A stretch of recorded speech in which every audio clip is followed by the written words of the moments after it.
নমস্কার।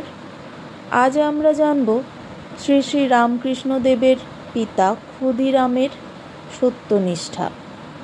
ক্ষুদিরামের বাড়ি ছিল পশ্চিমবঙ্গের হুগলি জেলার দেরে গ্রামে।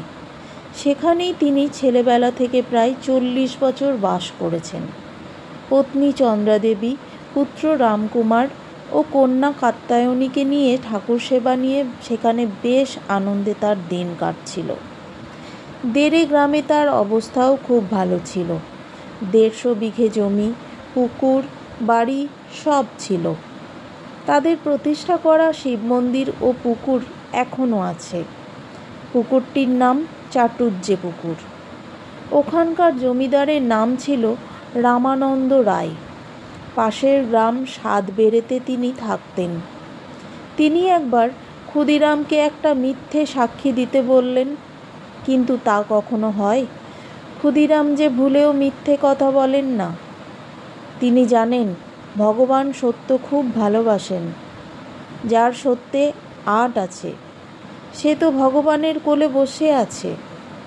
ক্ষুদিরাম মিছে কথা বলতে রাজি না হওয়ায় জমিদার তাকে ভয় দেখালেন। বললেন, তাহলে তোমার সব কেড়ে নিয়ে গ্রাম থেকে তাড়িয়ে দেব। ক্ষুদিরাম তাতেও ভয় পেলেন না।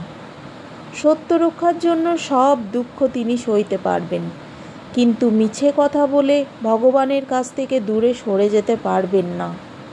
জীবনের উদ্দেশ্যই তো ভগবান লাভ।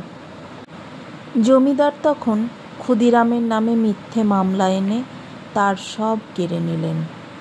জমি, বাগান, বসতবাটি সব।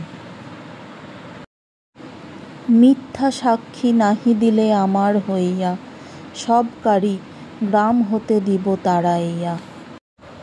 ভগবানে সরি তাও সহিতে পারিব, তবু কিছুতেই মিথ্যে কহিতে নারিব।